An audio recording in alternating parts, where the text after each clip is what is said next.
दोस्तों, इस वीडियो में हम संस्कृत व्याकरण स्टार्ट करने वाले हैं। सबसे पहले हम संस्कृत का इंट्रोडक्शन देखेंगे। इंट्रोडक्शन के अंतर्गत जैसा कि आप लोग यहाँ देख रहे हैं, क्या लिखा हुआ है संस्कृत। संस्कृत संस्कृत देखिए, यह संसार की सबसे प्राचीन भाषाओं में से एक मानी जाती है। यहाँ लिखा हुआ है, यह संसार की सबसे पुरानी भाषा मानी जाती है। संसार की पुरानी भाषाओं में और सब भाषा भी शामिल है। इन सबसे पुरानी भाषाओं में संस्कृत की भी गिनती की जाती है। संस्कृत शब्द का अर्थ क्या होता है? संस्कृत शब्द का अर्थ होता है संस्कार। संस्कृत का जब संधि विच्छेद हम करते हैं तो क्या होता है? समजोर कृत। समजोर कृत। इसे इसे सभी भाषाओं की जननी भी कही जाती है। इसे मूलतः भारतीय भाषाओं की जननी कही जाती है। इसे मूलतः अधिकतर भारतीय भाषाओं की जननी कही जाती है। यहाँ देखिए, आगे बढ़ते हैं दोस्तों। यहाँ लिखा हुआ है प्राचीन काल में सभ्य समाज। कौन सी समाज? सभ्य समाज संस्कृत भाषा का प्रयोग करते थे, जबकि ग्रामीण समाज प्राकृत भाषा बोलते थे। चारों वेद कौन कौन है? ऋग्वेद, यजुर्वेद, सामवेद, अथर्ववेद और उसके उपवेद जैसे धनुर्वेद, आयुर्वेद और फिर आरण्यक, ब्राह्मण ग्रंथ, उपनिषद, ये सभी। साथ ही साथ पुराण। पुराण कितने हैं? 18 और 108 उपनिषद है। रामायण, महाभारत, अभिज्ञान शाकुंतलम इत्यादि जो महाग्रंथ है, ये मूलतः संस्कृत भाषा में ही लिखे गए हैं। अब हम पढ़ते हैं संस्कृत व्याकरण के बारे में। हम स्टार्ट कर रहे हैं संस्कृत व्याकरण। ये एक ऐसा क्लास है जो ऐसा एग्जाम जिसमें संस्कृत व्याकरण का ज़्यादा वेटेज रहता है, उसमें बहुत ही महत्वपूर्ण है। और आप लोग जानते हैं कि आज हम वन चैप्टर को पढ़ेंगे। वन चैप्टर से related Bihar board exam, 10th exam में भी 2 से 3 ऑब्जेक्टिव जरूर पूछता है हर साल। तो जैसे देखिए क्या है दोस्तों, संस्कृत व्याकरण। तो संस्कृत व्याकरण में हम लोग पढ़ने वाले हैं। क्या पढ़ेंगे दोस्तों? संस्कृत व्याकरण। क्या कहा गया है? वह शब्द शास्त्र। ये शास्त्र मतलब पुस्तक। वह शास्त्र जिसके अध्ययन से संस्कृत भाषा के शब्दों की उत्पत्ति, विकास, अर्थ और प्रयोग की जानकारी मिलती है, उसे हम क्या कहते हैं? संस्कृत व्याकरण कहते हैं। इसे क्या कहते हैं? संस्कृत व्याकरण कहते हैं। और संस्कृत व्याकरण के जनक कौन है? महर्षि पाणिनि। और महर्षि पाणिनि की प्रसिद्ध पुस्तक का नाम है अष्टाध्यायी। उसमें इस पुस्तक में अध्यायों की संख्या कितनी है? 8। इसलिए इस पुस्तक का नाम अष्टाध्यायी है। और आगे बढ़ते हैं दोस्तों। क्या लिखा गया है? संस्कृत व्याकरण को मुख्य रूप से 3 वर्गों में विभाजित किया गया। कितना? 3 वर्गों में विभाजित किया गया है। पहला है वर्ण विचार। क्या है? वर्ण विचार। दूसरा है शब्द विचार। तीसरा है वाक्य विचार। आज हम किसके बारे में पढ़ेंगे? वर्ण विचार के बारे में पढ़ेंगे। वर्ण विचार के अंतर्गत सबसे पहले हम लोग पढ़ेंगे वर्ण। वर्ण क्या है? वर्ण किसको कहते हैं? देखिए, किसी शब्द का वह सबसे छोटा भाग जिसे पुनः विभाजित नहीं किया जा सकता, उसे क्या कहते हैं? वर्ण कहते हैं। वर्ण क्या हो गया? किसी शब्द का वह सबसे छोटा भाग जिसे पुनः विभाजित नहीं किया जा सके, उसे क्या कहते हैं? वर्ण कहते हैं। अब पढ़ेंगे वर्णों के समूह। और वर्णों के समूह को क्या कहते हैं? वर्णमाला कहते हैं। हम संस्कृत व्याकरण पढ़ रहे हैं, इसलिए यहाँ क्या लिखा हुआ है? संस्कृत वर्णमाला। संस्कृत भाषा के वर्णों के समूह को संस्कृत वर्णमाला कहते हैं। इसे अल भी कहा जाता है। प्रत्याहार एक चैप्टर होता है, यानी संस्कृत व्याकरण के अंतर्गत प्रत्याहार एक चैप्टर आता है। अल प्रत्याहार के अंतर्गत संस्कृत के सारे वर्ण आ जाते हैं, इसलिए इसे अल भी कहते हैं। आगे देखिए, संस्कृत वर्णमाला में कुल वर्णों की संख्या कितनी है? 50। संस्कृत वर्णमाला में कुल वर्णों की संख्या है 50 है। और इस कुल 50 वर्ण को 2 भागों में बांटा गया है। संस्कृत वर्णमाला के अंतर्गत आने वाले कुल 50 वर्णों को कितने वर्गों में बांटा गया है? 2। सबसे पहला है दोस्तों स्वर वर्ण। कौन सा वर्ण? स्वर वर्ण। और दूसरा है व्यंजन वर्ण। दूसरा कौन है? व्यंजन वर्ण है। दूसरा है आपको व्यंजन वर्ण। तो देखिए, स्वर वर्ण के बारे में पढ़ते हैं हम सबसे पहले। स्वर वर्ण किसे कहते हैं? स्वर वर्ण जो वर्ण उच्चारण के लिए स्वतंत्र होता है मतलब किसी दूसरे वर्ण पर निर्भर नहीं करता है, उसे हम स्वर वर्ण कहते हैं। इसकी कुल संख्या कितनी है? इसकी कुल संख्या 13 है। अगर आपसे पूछा जाए ऑब्जेक्टिव में, संस्कृत व्याकरण के क्वेश्चन में अगर आपसे पूछा जाता है स्वर वर्णों की कुल संख्या कितनी है, तो उत्तर क्या होगा? 13। उत्तर क्या होगा दोस्तों? 13। आगे चलते हैं। अब स्वर वर्ण को भी 3 वर्गों में विभाजित किया गया है। स्वर वर्ण को कितने वर्गों में विभाजित किया गया है? 3। इस तीनों का नाम क्या क्या है? पहला है हरस स्वर वर्ण। पहला क्या है? हरस स्वर वर्ण। दूसरा है आपको दीर्घ स्वर वर्ण। दूसरा क्या है? दीर्घ स्वर वर्ण। और तीसरा है प्लुत स्वर वर्ण। हरस स्वर वर्ण, दीर्घ स्वर वर्ण और प्लुत स्वर वर्ण। सबसे पहले पढ़ते हैं हरस स्वर वर्ण। हरस स्वर वर्ण हम किसको कहते हैं? हरस स्वर वर्ण उसको कहते हैं, देखिए, जिन स्वर वर्ण के उच्चारण में, जिन स्वर वर्ण के उच्चारण में एक मात्रा का समय लगता है, कितना? एक मात्रा का समय लगता है, उसे हरस स्वर वर्ण कहते हैं। इसकी कुल संख्या क्या है? 5। इसकी कुल संख्या कितनी है? 5। 5 में कौन कौन आता है? देखिए, अ, हरस ई, हरस उ, हरस री और लिरी। ये 5 हरस स्वर वर्ण है। अगर आपसे पूछा जाए हरस स्वर वर्ण कितने हैं, तो क्या होगा उत्तर? 5। दूसरा है आपको दीर्घ स्वर वर्ण। दीर्घ, दीर्घ माने क्या होता है? बड़ा। तो यानी जिन, दूसरा पढ़ना है हम लोगों को दीर्घ स्वर वर्ण। दीर्घ मतलब होता है बड़ा। जिन स्वर वर्ण के उच्चारण में, जिन स्वर वर्ण के उच्चारण में 2 मात्रा का समय लगता है, 2 मात्रा का समय लगता है, उसे दीर्घ स्वर कहते हैं, उसे दीर्घ स्वर वर्ण कहते हैं। इसकी कुल संख्या कितनी है? 8। दीर्घ स्वर वर्ण की संख्या कितनी है? 8। और यहाँ देखिए दीर्घ स्वर वर्ण में कौन कौन आता है? आ, दीर्घ ई, दीर्घ उ, दीर्घ री, फिर है आपको ए, आई, ओ, औ। कितना हो गया? 8। और हरस स्वर हम लोगों ने कितना पढ़ा था? 5। हरस स्वर दीर्घ मिलकर कितना हो गया? 13। और हमने पढ़ा कि स्वर वर्णों की कुल संख्या कितनी है? 13 है। तब तो प्लुत स्वर वर्ण के बारे में तो बचा ही नहीं। तो इसलिए प्लुत स्वर वर्ण का कोई अपना अलग संकेत नहीं होता है। जिस हरस या दीर्घ स्वर को, जिस हरस या दीर्घ स्वर को प्लुत स्वर के रूप में दिखाना होता है, उस हरस या दीर्घ स्वर वर्ण के उच्चारण में हम 3 मात्रा का समय जब ले लेते हैं, तो वही हरस अथवा दीर्घ स्वर वर्ण प्लुत स्वर वर्ण कहलाता है। तो यहाँ देखिए दोस्तों, क्या कहता है प्लुत स्वर वर्ण? जिन स्वर, स्वर को संस्कृत में क्या कहते हैं? अच। अच प्रत्याहार के अंतर्गत सभी स्वर आ जाते हैं, इसलिए क्या कहते हैं इसको? अच। जिन स्वर वर्ण के उच्चारण में 3 मात्रा का समय लगता है, 3 मात्रा का समय लगता है, उसे हम प्लुत स्वर वर्ण कहते हैं। क्या लिखा गया? इसका कोई अपना संकेत नहीं होता है। जिन स्वर वर्णों को प्लुत स्वर वर्ण के रूप में दिखाना होता है, तो उसके आगे में 3 लिख दिया जाता है। इसका मतलब यह है, उसके उच्चारण, उसका उच्चारण काल हम कितना कर देते हैं? 3 मात्रा का। जैसे ओम, यहाँ जो ओम लिखा हुआ है, ओ के आगे जो 3 लिखा है, यहाँ ओ वैसे है दीर्घ स्वर वर्ण। जब ओ, मतलब इसको जब 3 मात्रा का समय देंगे, तो यही क्या हो जाएगा? प्लुत स्वर वर्ण। और यहाँ म हलन जो है, ये प्लुत स्वर वर्ण नहीं है, ये म हलन तो व्यंजन वर्ण है। आगे बढ़ते हैं दोस्तों।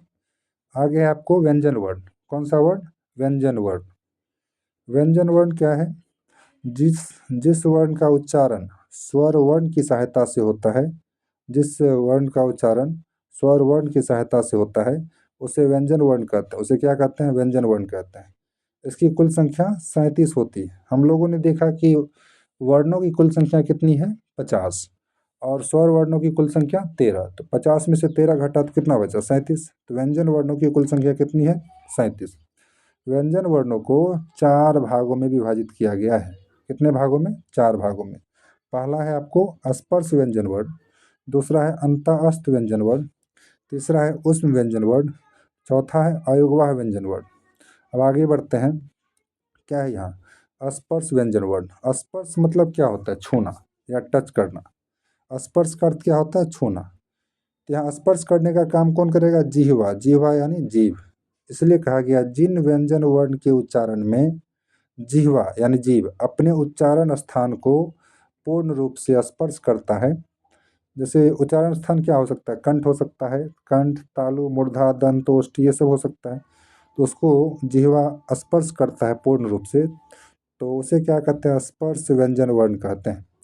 या इसका दूसरा परिभाषा है, क वर्ग से लेकर क वर्ग तक के, प वर्ग तक के सभी वर्णों के समूह को क्या कहते हैं? स्पर्श व्यंजन वर्ण कहते हैं। और इसकी कुल संख्या कितनी है? 25। यहाँ हम देख सकते हैं क वर्ग में क्या है? क वर्ग में क्या है? क हलंत, ख हलंत, ग हलंत, घ हलंत, अंग हलंत। इसी तरह च वर्ग में क्या है? च, छ, ज, झ, य, इसी तरह प्रत्येक वर्ग में कितने वर्ण है? 5, और कुल वर्ग कितने हैं? 5। तो 5 गुना 5 कितना हो गया? 25। यानी स्पर्श व्यंजन वर्णों की कुल संख्या कितनी है? 25। और यहाँ ध्यान देने वाली बात है, ये सभी जो वर्ण है व्यंजन वर्ण है, और ये बिना स्वर के है। बिना स्वर के है, इसकी पहचान कैसे करें? क्योंकि यहाँ हम देख सकते हैं कि सभी के साथ क्या लगा हुआ है? हलंत लगा हुआ है। ये 25 के 25 वर्ड में आप देख रहे हैं कि सब में क्या लगा हुआ है? हलंत लगा हुआ है। इसका यह मतलब हुआ कि यह अपने मूल रूप में है, यानी इसमें स्वर का समावेश नहीं है। अब व्यंजन वर्ण का दूसरा प्रकार हम देखते हैं। दूसरा प्रकार क्या है? दूसरा प्रकार है अंत अस्त व्यंजन वर्ण। अंत अस्त व्यंजन वर्ण, अंत अस्त व्यंजन वर्ण।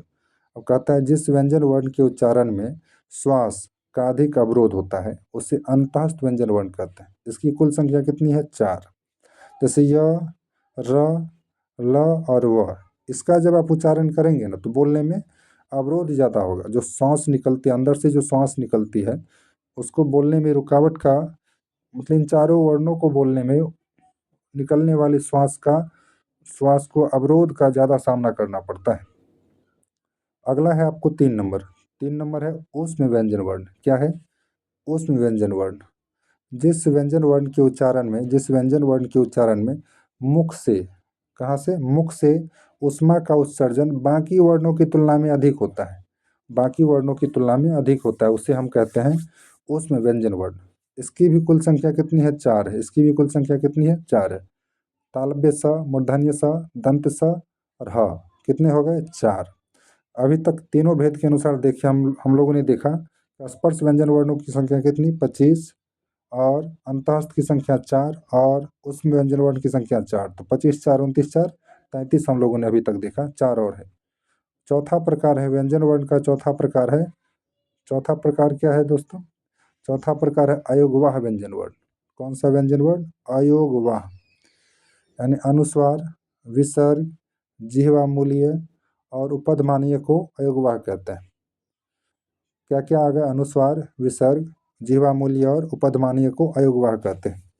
इस प्रकार हम लोगों ने देखा कि व्यंजन वर्णों की कुल संख्या कितनी हो गई? 37, और स्वर वर्णों की कुल संख्या 13, और कुल वर्णों की संख्या 50। अब आगे बढ़ते हैं। आगे है सस्वर व्यंजन वर्ण। कौन सा व्यंजन वर्ण? सस्वर व्यंजन वर्ण। ये जो शब्द है सस्वर, इसका मतलब क्या? व्यंजन वर्ण तो होगा, व्यंजन वर्ण तो होगा, लेकिन उसके साथ क्या शामिल होगा? व्यंजन वर्ण के साथ, इस व्यंजन वर्ण के साथ क्या शामिल होगा? स्वर भी शामिल होगा। यानी इसमें हलंत नहीं नजर आएगा।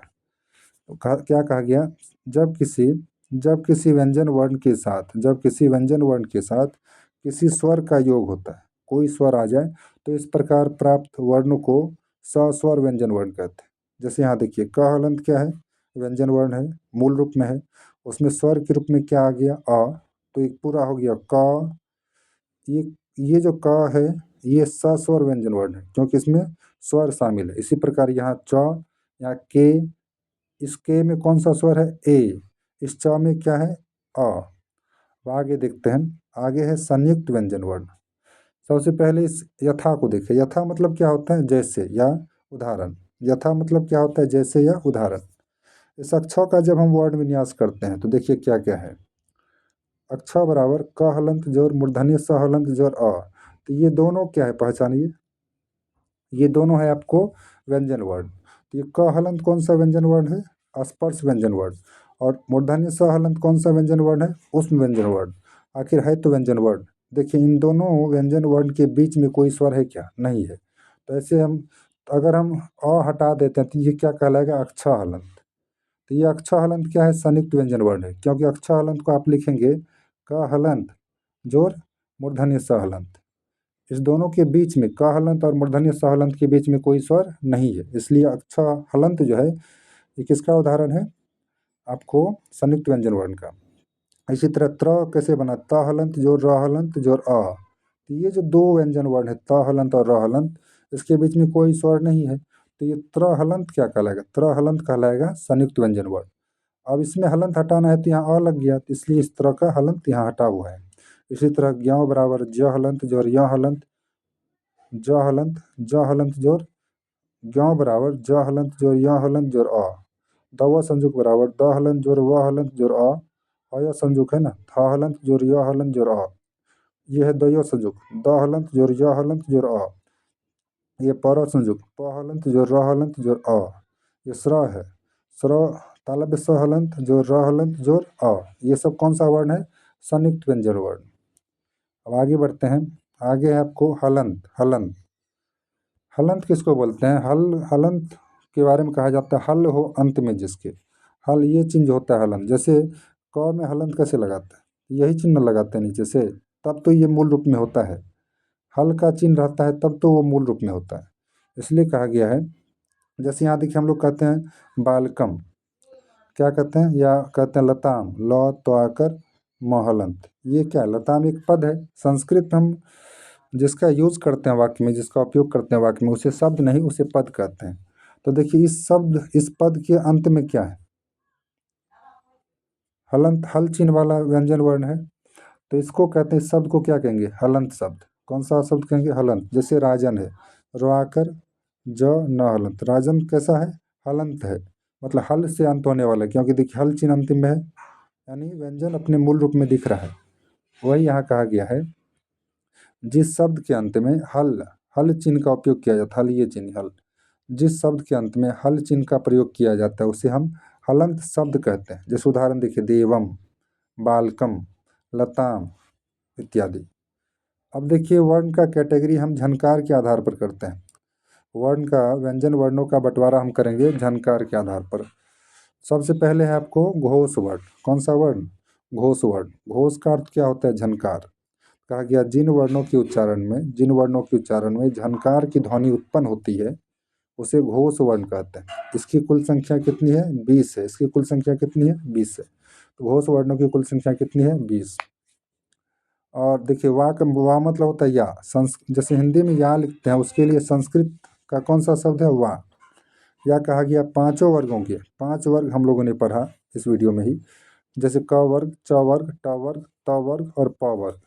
पांचों वर्गों के तृतीय, चतुर्थ और पंचम वर्ण। पांचों वर्गों के तृतीय, चतुर्थ और पंचम वर्ण। तथा य, र, ल, ल यहाँ नहीं लिखा गया है, जबकि उदाहरण में आप देख सकते हैं यहाँ है य, र, ल, यहाँ ल भी होगा, ल हलंत, व और ह।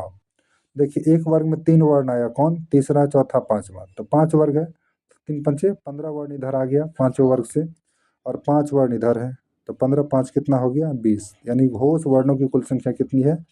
20 है। घोष वर्णों की कुल संख्या कितनी है?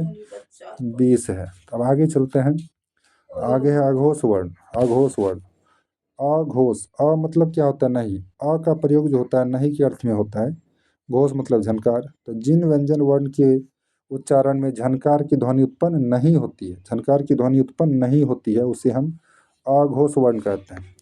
तो जैसे देखिए घोष वर्ण में पांचों वर्गों का हमने कौन कौन सा वर्ण लिया? तृतीय, चतुर्थ और पंचम। तो बचा कौन? प्रथम और द्वितीय। प्रथम और द्वितीय, इसलिए दूसरा परिभाषा लिखता है, वाह मतलब या। दूसरा परिभाषा क्या है? पांचों वर्गों के प्रथम और द्वितीय वर्ण। तथा तालव्य स, मूर्धन्य स और दंत स, उसमें य, र, ल, व ये चारों कहलाते हैं अंतःस्थ। और ह जो है उसमें व्यंजन वर्ण है, तो उस व्यंजन वर्ण में से तो ह तो वहाँ चला गया, 3 यहाँ बचा। तो यहाँ देखिए एक वर्ग में कितना वर्ण आया? 2, पहला और दूसरा। तो कितने वर्ग है? 5। तो 2 पंचे 10, और 10 में 3 जोड़ेंगे कितना हो गया? 13। तो यानी अघोष वर्णों की कुल संख्या कितनी है? 13 है। अघोष वर्णों की कुल संख्या कितनी है? 13। अब देखिए हम व्यंजन का बंटवारा अब करेंगे प्राण वायु की आवश्यकता के अनुसार।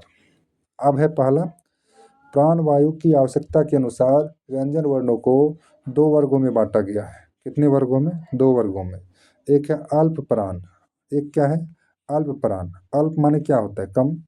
अल्प मतलब क्या होता है? कम।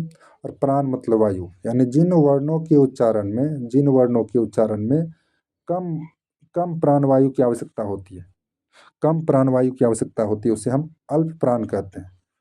ये भी देखिए इसमें लिया गया पांचों वर्गों के प्रथम, पांचों वर्गों के, पांचों वर्गों के प्रथम, पांचों वर्गों के प्रथम, पांचों वर्गों के प्रथम, तृतीय और पंचम वर्ण। एक वर्ग में कितना वर्ण आ गया? 3। तो 5 वर्ग में कितना हो गया, 3 पंचे 15। और है अंतःस्थ वर्ण, अंतःस्थ वर्ण में कौन है, य र ल व, तो 15 4 19, यानी अल्पप्राण वर्णों की संख्या कितनी है, 19। अल्पप्राण वर्णों की कुल संख्या है 19।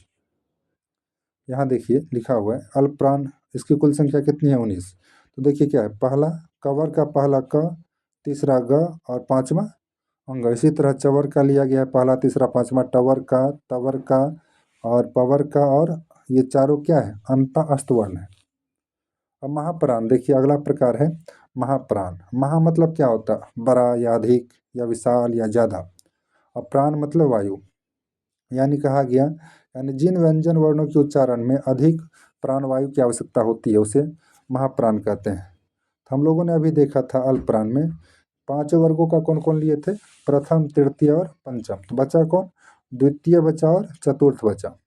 एक वर्ग में कितना वर्ण, 2, द्वितीय और चतुर्थ वाला, और वर्ग है कितने, 5, 2 पंचे 10 वर्ण हो गए वर्ग के आधार पर। और आपको इसमें चारों आ जाएगा कौन, उस व्यंजन वर्ण, कौन सा वर्ण, उस व्यंजन वर्ण। तो 10 हो गया वर्ग वाला और 4 हो गया उसमें उस व्यंजन वर्ण, तो कितना हो गया, 14। यानी महाप्राण की संख्या कितनी है, 14। इस वीडियो में हम लोग इतना ही देखेंगे। अगले वीडियो में हम लोग देखेंगे उच्चारण स्थान के बारे में। किसके बारे में दोस्तों, उच्चारण स्थान के बारे में। इस वीडियो को ज़रूर देखें और चैनल को सब्सक्राइब करें और फीडबैक ज़रूर दें।